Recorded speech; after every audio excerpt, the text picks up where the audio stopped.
contiennent des rouleaux de cuir, étonnamment bien conservés, enveloppés dans de la toile. Des recherches ultérieures mettent au jour de nombreux autres documents. 6, 3, 03, 07, 20, 23. La préservation des Écritures, les manuscrits de la mer morte. On s'empressa, bien sûr, de les comparer aux manuscrits des Massorètes, écrits 10 siècles plus tard. Résultat, des différences appelées variantes minimes pour autant de textes et un tel écart de temps. 7. La préservation des Écritures, les manuscrits de la mer morte, jusqu'en 1947, les manuscrits les plus vieux de l'Ancien Testament dataient du Xe siècle. Ils venaient des Massorètes, une communauté religieuse juive. Les manuscrits bibliques hébreux de la mer morte sont antérieurs de plusieurs siècles aux plus anciens textes connus. Jusqu'alors, 8, 4, 03, 07, 20, 23.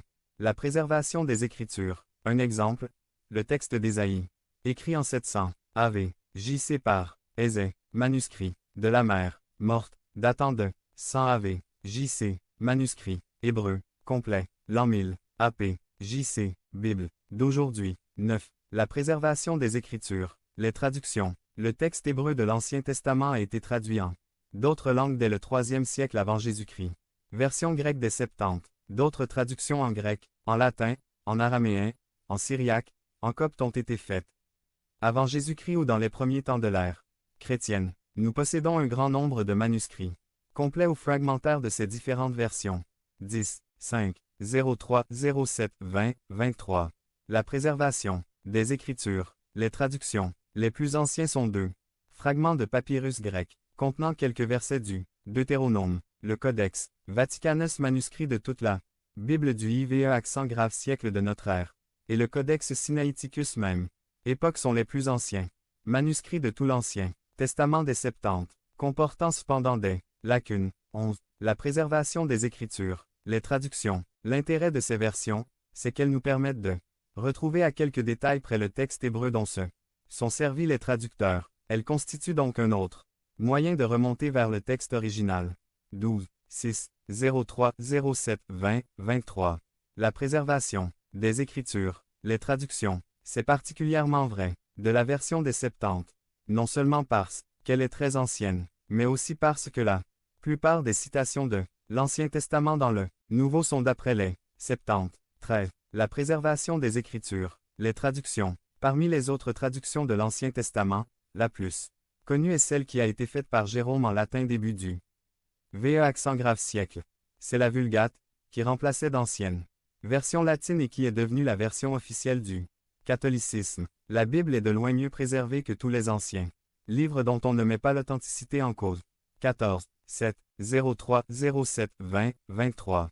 La transmission des Écritures, support et instruments. La pierre, Exode, 24, 12, Deutéronome, 5, 22, Josué 8, 31, 32. Le papyrus peut être 2 JN. Volume 12 et AP. 5.1. Haute. Plante de la famille. Présente surtout sur les bords du Nil, dont les tiges servaient à la fabrication de feuilles pour écrire dans l'Égypte ancienne. 15. La transmission des Écritures, parchemin, support et instruments. Peau d'animaux 2 ti. 4.13. Vélin. Veau. Parchemin mouton ou chèvre. Cuir bœuf. Comme instrument. Stylet fine. Tige métallique produisant une inscription. Ciseau outil à manche. Qui sert à sculpter. Plume et encre. 16. 8. 03, 07, 20, 23.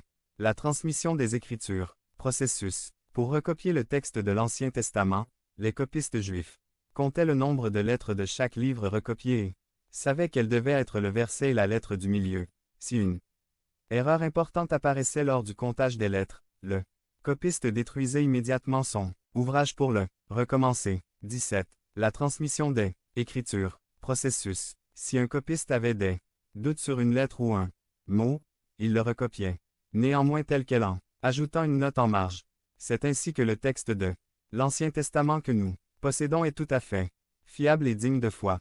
Et l'Éternel dit, je veille sur ma parole pour l'exécuter. Jérémie 1, 12, 18, 9, 03, 07, 20, 23. La transmission des Écritures. Processus. Pour le NT, plusieurs méthodes ont été utilisées pour transmettre le texte. Copie à la main. Les premières copies du Nouveau Testament ont été réalisées à la main, par des scribes qui transcrivaient soigneusement le texte d'un manuscrit à l'autre. La lecture publique. Dans l'Église chrétienne primitive, les livres du Nouveau Testament étaient souvent lus à haute voix lors de rassemblements publics. Cela permettait de s'assurer que le texte était largement connu et mémorisé.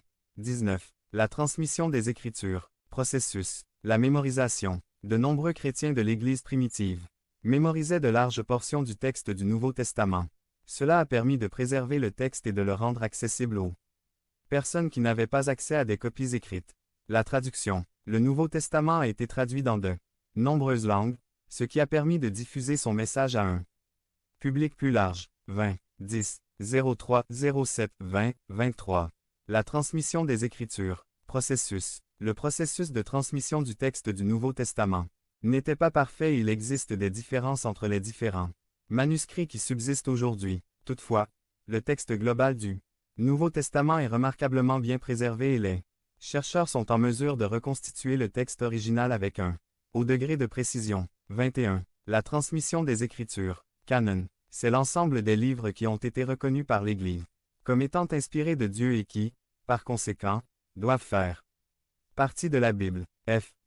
Bruce énonce 3 critères qui auraient été à la base de la décision des conciles pour le choix d'un livre du Nouveau Testament.